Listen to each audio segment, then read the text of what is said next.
You are alone in the dark forest, and behind you somewhere is the werewolf waiting to drink your blood.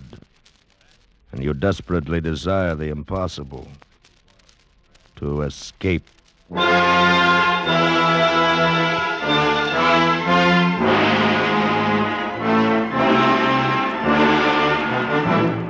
Escape, produced and directed by William N. Robeson, and carefully plotted to free you from the four walls of today for a half hour of high adventure.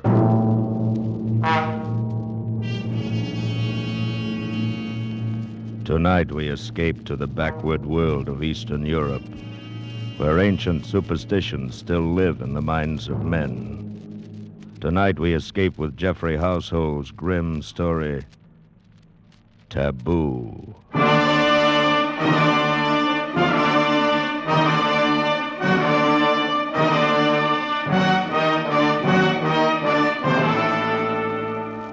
Among semi-civilized peoples, there has always been widespread belief in werewolves, those fantastic creatures supposedly able to turn from man or woman into wolf and back again at will. This belief is still widespread among the simple folk of eastern Hungary, in the district around Zweibergen, high in the gloomy Carpathian Mountains, and I must admit not without some reason. Before the late war, I often spent my vacations in that area, drawn to the dark loneliness by the pull of my Slavic blood. It was the same with her, perhaps, and our kindred ancestry no doubt drew us together. Her name was Kira Vaughan, and she was there with her husband, a pleasant young Englishman. They were obviously much in love, and I felt almost like an intruder when I found myself the only other vacationer in the village. However, they made me welcome and invited me to dinner. It was an excellent dinner. Won't you have some more strawberries, Mr. Shirabiev? Huh? Thank you, no, Mrs. Vaughan. I've eaten far too much already. I cannot say when I've had so excellent a dinner. Thank you. I'm sure I shall get nothing like it at the inn. I should hate to have to stay at the inn. You see, Shirabiev, my wife is one of those delightful creatures who cannot stand to be shut in. She must run free, preferably in the woods, with her hair streaming in the wind. She's quite unusual. Indeed she is, my dear Vaughan. And you may count yourself most fortunate. Oh, I do. Where else should I find so good a cook? Oh, very true. I've never tasted venison quite like that tonight. Delightful. Thank you. Another of her little victories. She delights in outdoing the ordinary housewife. She disdains the village shop and gets her meat right off the hoof. Oh? You do your own hunting? Oh, dear, no. Not that. She's much too kind-hearted and loving a person for that. She's found a new source. The district game warden brings fresh venison to our door. Oh, it's not he, but his son. True, the game warden's slightly moronic son, who is, I'm sure, in love with her. Oh, that's ridiculous. Oh, not so. It's quite understandable. I'm beginning to fall in love with her myself. You see, my dear. Thank you, sir. Seriously, though, I can understand this wild desire to be free. This wish to, as you put it, run in the woods with the wind in your hair. It is some legacy of our Slavic blood, no doubt. Yours and mine and the game warden's moronic son. Somehow we feel at home in these dark forests. Oh, you too. Yes. And I don't. I confess it, I don't. There's something here that frightens me. Something strange and inhuman and taboo. Darling. I'll confess something, Shirabiev. I don't like Kira to go out into these forests alone. Maybe I'm afraid that someday this emotional impulse of hers will get the better of her and she'll just disappear. Like those two men last week. Oh? What was that? Have I missed some exciting happening? No, not really. Though you'd think so to hear the villagers talk. A fellow coming home through the woods after dark just disappeared. Probably got fed up with life here in the village and lit out for Budapest. And, what about the other one? Oh, yes. Well, a search party went out the next day to look for the fellow. When they got back, they found one of their party was missing. Evidently, he'd taken the opportunity to skip out, too. Is that what you really think? Well, why not, my dear? If those men had been done away with, it might have been by something supernatural. And there's no such thing. But might it not have been some wild animal? Oh, the bears around here are harmless and the wolves are not in pack. At any rate, there would have been some sign, some blood, track, something. There was nothing. They simply disappeared, vanished, skipped out. Richard, how can you be so callous? You see the paradox? My wife, who loves the woods, believes the fantastic tales of the villagers. I, who confess to finding the woods strange and frightening, do not believe them. Perhaps it is because you are frightened that you are afraid to believe them. What do the villagers say? Well, you know this district well enough. They're talking of werewolves and such tommy rot. Oh, it's utterly fantastic. Yes, to you, an Englishman, it would be. And it isn't to you? Fantastic, yes, I suppose, but perhaps Mrs. Vaughn and I, who feel at home in this forest, can understand and believe such fantasy a little more easily than you. Yes, I remember many times as a child, I dreamt of being an animal. I thought then that I would love it. The freedom of the forest. Exactly. That primitive instinct is so deep within us all. A heritage of some dim, distant past. In us Slavs, it lies closer to the surface. Takes very little to bring it to light. Yes, that is true. Well, you've placed my wife in a new life, Shiravyev. You'll have me suspecting her of changing into a wolf and running out to the forest to murder people. Oh, please, Vaughn. You take me too literally. And besides, it is a shame to spoil so delightful a dinner with so gloomy a conversation. Right. Shall we go into the living room? There's a cheerful fire in there. Oh, yes? What is it, Frida? Beg your pardon, sir, but a message just came from the village. Oh? What is it? They want you and Mr. Shiravyev to come down there now. They're organizing another search party. What? Yes. There's another man missing. Kira! Catch her, Shiravyev. She's fainted.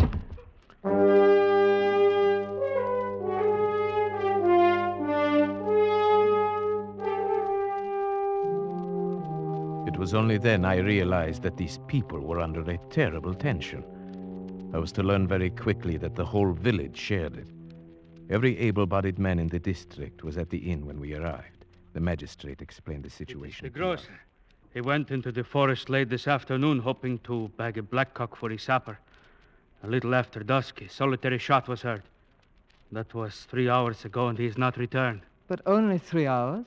Isn't there a chance that he might still return? A chance, perhaps, but the other two did not. It will do no harm to search for him. We may still be in time to save his life.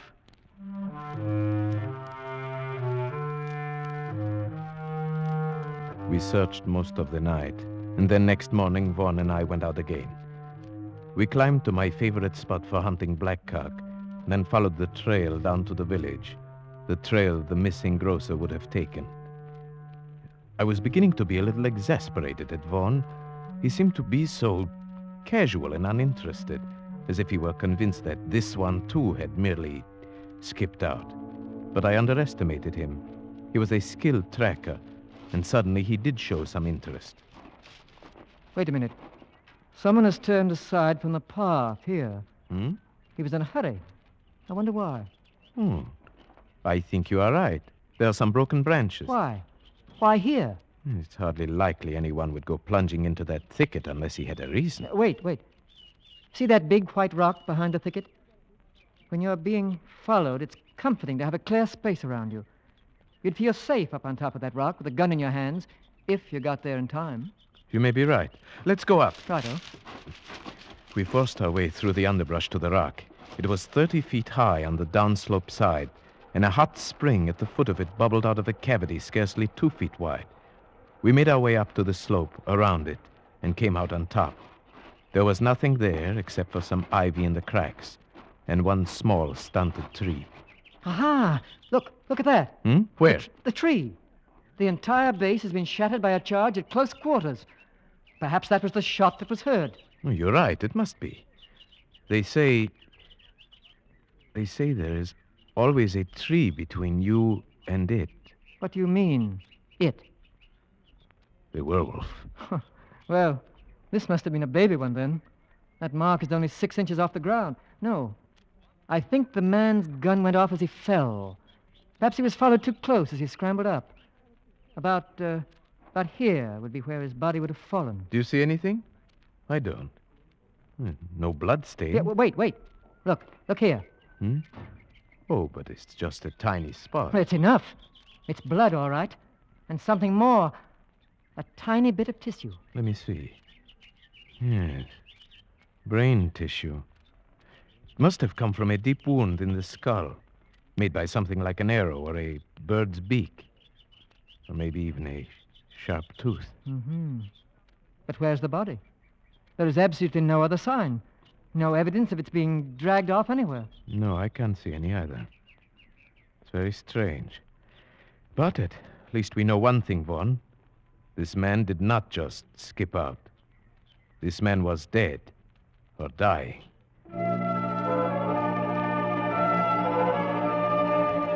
When we brought our information back, the excitement of the village mounted. The peasants crossed themselves, and at the inn, the old tales were being told. That's old Weiss, the game warden, talking now. And Joseph Weiss, his son, beside him. The moronic son? Yes. The old man is a character, too. Listen. The biggest one my grandfather had seen, and it followed him in the forest. Time after time, he met it at twilight outside his cabin, and time after time, he fired at it point blank, but he couldn't hurt it. Then he pounded a silver penga and loaded his gun with it. One shot and the wolf disappeared. But next day, they found Heinrich the cobbler dying in his house with a beaten silver coin in his belly. Fools! You believe such stupid talk? Joseph! My grandfather used to tell the same story. Only when he told it happened to his grandfather. Anyone can see it didn't happen at all. Such things can't happen. Joseph, you call your father a liar? I do. Well, far from being a moron, Joseph seems to have more sense than the others. Perhaps. Joseph, you're not afraid of this werewolf, then, eh? I? No. Why not? The whole village is frightened. I'm used to walking alone in the woods at night. You've got to be a part of the forest, then you'll not be afraid of it. You do believe in werewolves, then, eh? I don't say a man can turn into a wolf, no. But I can understand why he'd want to. Your theory again, Sharavyev. Yes. I think I understand that too, Joseph. But what does it feel like? It feels as if the woods had got under your skin, and you want to walk wild and crouch at the knees. Yes. I think he's perfectly right. And you explain it by some primitive urge? Possibly. There may be many reasons. Physical hunger could be one. We sometimes forget that man was once a fleet-footed hunting animal with all the necessary instincts. Hunger? Yes, we all know about that. About what it can do to a man. I've been trapped in a cliff for 5 days, I know. None of you have suffered hunger as we did in the prison camp during the war. None of you knows what it is to eat. Joseph, let's not talk about it. He gets so upset remembering. Well, we'll have to go on searching for the body and for the werewolf. You'll not find it. Not until you arm yourselves with silver bullets. Perhaps it is gone now, whatever it is. The search parties may have frightened it away. It wasn't frightened by the first search party. It simply took one of them. Now it is still here. And it will strike again. You may be sure of that.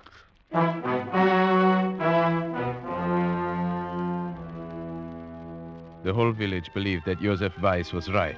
They traveled in the woods by twos now. No one went alone. For a week, village life was disrupted.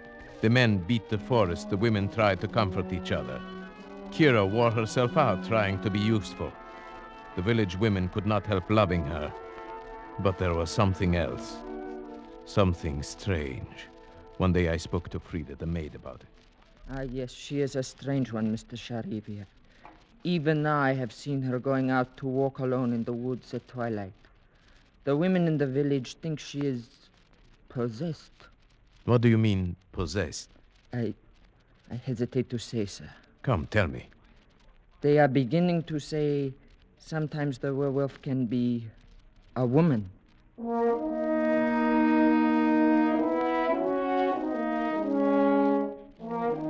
At first, the suggestion seemed so ridiculous to me that I hesitated to speak of it.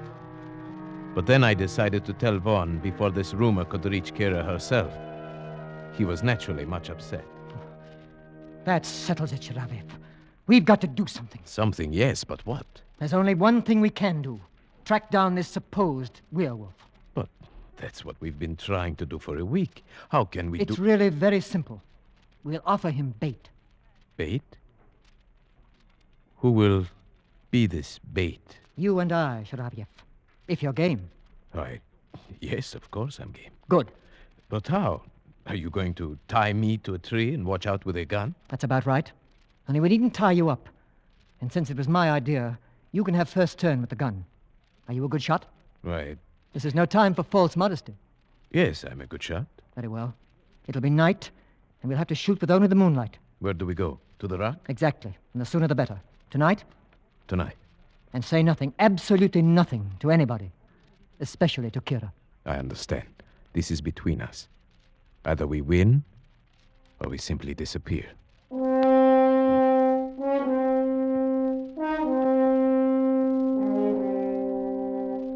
It was difficult getting away without telling Kira what we were going to do. She seemed to sense that something was wrong, and she sat staring after us with strange, angry eyes. In the village, Vaughn and I parted and made our ways to the rock separately. I reached there first and settled myself on top of the rock, almost covered by the ivy, the gun across my knees. Presently, Vaughn appeared on the path, and I gave the signal that I was there and ready.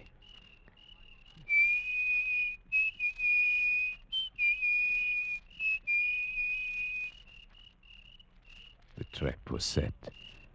In the eerie stillness of the dark forest, we waited. Vaughn paced slowly on the path. I kept the gun sight trained a yard in back of him as he walked. Minutes passed in silence. Hours went by. Nothing happened. It was almost midnight, the end of our vigil. Vaughn waved his hand and started off down the trail. He would go fast in case he was followed, taking a shortcut down an old timber slide. He'd be in the village in 10 minutes. I was to follow presently. Then suddenly I got an intense feeling of dread. I was alone on the rock. My spine tingled, and then I heard a quick rustle in the ivy behind me. Something brushed my face. It was only a bird. A night bird had lit in the ivy and now swooshed past me and flew away. My nerves were still tingling when I got back to the village.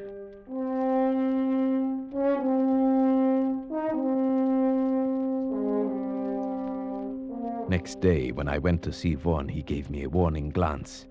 Kira was suspicious. I could see the question in her eyes when she greeted me. So, here is the other culprit. Which of you is most to blame for keeping such late hours? Why, I suppose to keep peace in the family. I should say it is I. No, you can't get him off that easily. I'm the only culprit, my dear. You see, I've never hunted deer at night. I asked Sharavyev to help me. I suppose you shoot the poor things while they sleep. Oh, no, while they're having their dinner, if possible. You're cruel and heartless, both of you. Oh, it's no use letting her start an argument, Sharavyev. I'll go get us a drink. Oh, yes, thank you. I'd like that. Why do you look at me like that? Was the hunting good last night? No, not very. We didn't get anything, as you see. I'm afraid you'll still have to depend upon Joseph for your venison. Where did you hunt? Why, simply in the forest. Nowhere in particular. You're not telling me the truth, are you? My dear, I don't know what you're thinking, but I assure you... Oh, never mind. I suppose it is best I don't know. But take care of him, please. Of course I will. If anything should happen to him. But what could happen? You know. You understand these things.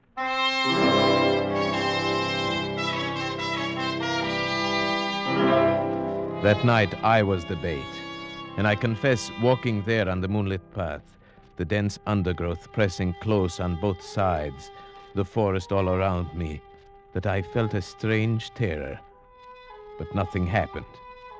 Once a bear ambled across the path, paused, sniffed, and disappeared into the brush. Then a little later, I thought I saw a flicker of white in the clearing below, but it never reappeared, and I decided it must have been a ripple of grass in the moonlight. At midnight, we returned to the village, and I was beginning to wonder if our trap would ever be sprung. We must keep on, Sharavyev. I have a feeling that Tomorrow night, perhaps, or the next night. I'm game as long as you are, but so far we've only lost sleep. I've got to keep on. Have you forgotten about Kira? The things they're saying about her? No, of course not, but surely these people would not do anything to her. It's not that. It's what it might do to her spirit if she were to hear those insane rumors. She's so sensitive. I don't like to think about it. Then, shall we go out again tomorrow night? Yes. You must come to dinner, though, first. Vice is bringing down more venison. Kira will want you to come. All right. Till tomorrow night, then.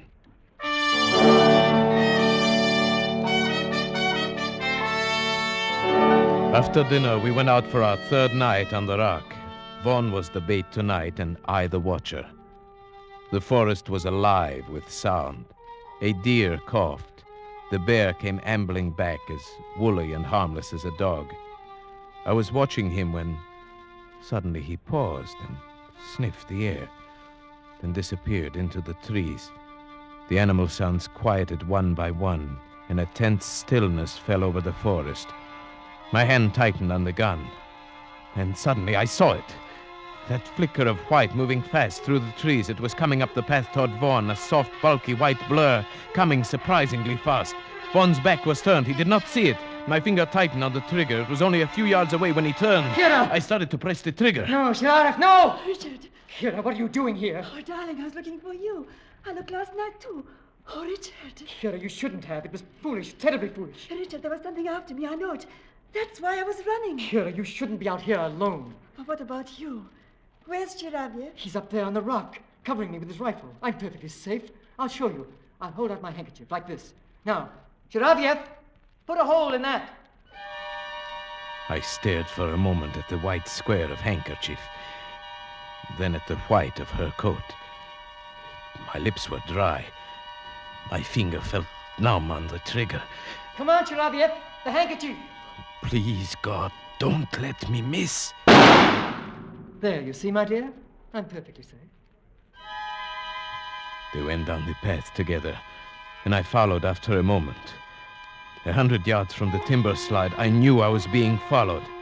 Even before I heard something in the brush behind me, I stopped and turned around. It moved past me, cutting off my retreat. Now I stood alone in terror, but it was still in the brush. If only I could make the timber slide. I got down safely. I went straight to Vaughn. He came out of the house to talk to me. I told him what had happened.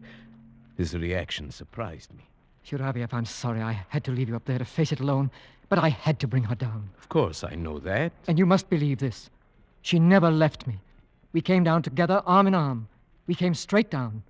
You must believe that. But of course, why should I think differently? Then you must realize, whoever it was up there in the brush following you, it couldn't have been Kira. Good heavens, Vaughn. Do you think I believe that preposterous story? Well, didn't you? Even up there on the rock, when you hesitated about firing at the handkerchief, didn't you believe it might be Kira? No. Why, no, of course not. But I did. Vaughn knew my thoughts almost better than I knew them myself. Yes, that was why my lips were dry and my finger numb when I pressed the trigger. I had refused to admit it even to myself. And now was I sure, even now. That night, Vaughn was excited. We're going to get it tonight. After last night, it'll be there waiting for us. Yes, I think you are right. But if you are, we wouldn't want anyone else to come walking in on us. It might cause confusion. Don't worry. Kira has promised to stay at home. She says we're doing our duty and she won't interfere.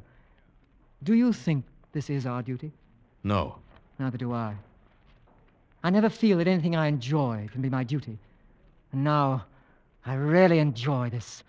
Tonight, I'd like to be the bait. No, it's my turn. I won't give it up. Besides, if it's the revenge you want, you have the gun. That's so. All right, then. Tonight, you'll be the bait. That night, for the first time, I regretted ever getting into this mess. As I paced up and down the path, my nervousness grew. Tonight, it would surely come. I felt it. But would Vaughn shoot straight and quick enough? The hours went by. Clouds kept scudding over the moon, leaving me in deep darkness for minutes at a time. I was really beginning to be frightened. Then a fraction of a second before it happened, I knew it was coming. There was a hot breath on my neck, a crushing weight on my shoulder, something hard against my skull, and the crack of Von's rifle.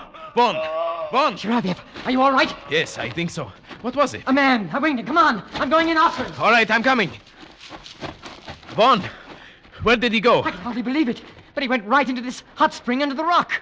But there's hardly opening enough for a rabbit. He went under the water. Come on. Wait, Von, I'm coming with you. We plunged into the spring, wriggling our way forward, not knowing what to expect. Von held the rifle high above the water, but there wasn't room enough for our heads. We had to hold our breath and plunge forward. Luckily, it was only a few feet. I emerged and took a breath. Then I heard Von fire. Ah, got him. Where? Shine the flashlight. There, at the other side of the cave. Yes.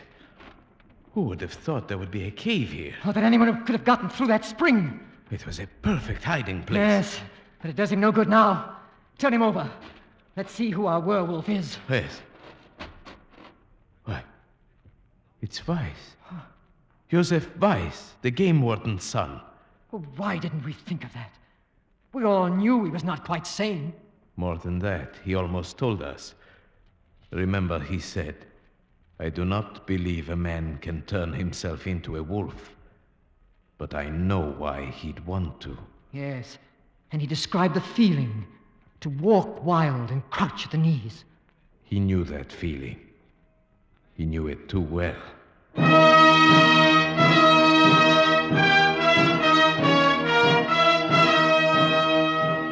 Beside Joseph Weiss, we found a murder weapon.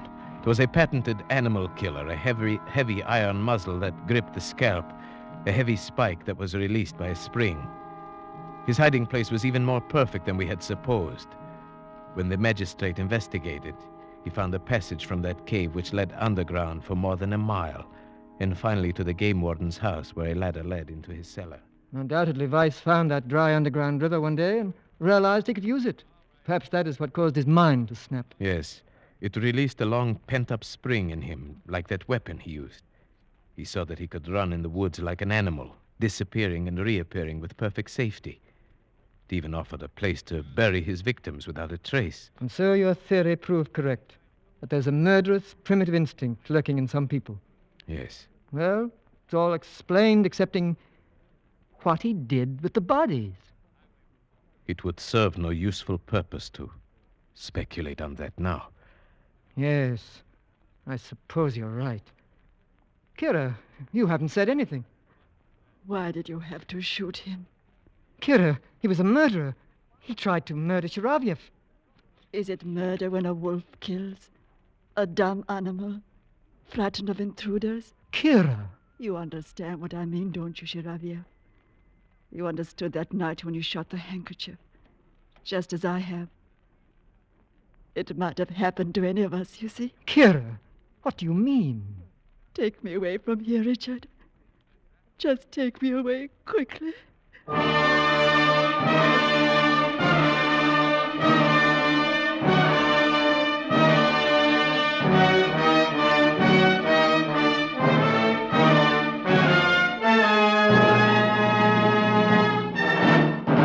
Escape is produced and directed by William N. Robeson, and tonight brought you Taboo by Jeffrey Household, adapted for radio by John Dunkel with Paul Frees as Shiravyev, Marta Mitrovich as Kira, and Morgan Farley as Vaughn. The special musical score was conceived and conducted by Cy Fure. Next week... You were standing on a bridge over Owl Creek with a noose around your neck. You have only a few seconds left to live. A few seconds left to plan your escape. Next week, we escape with Ambrose Bierce's famous story, An Occurrence at Owl Creek Bridge. Good night, then, until the same time next week when we again offer you Escape. This is CBS, the Columbia Broadcasting System.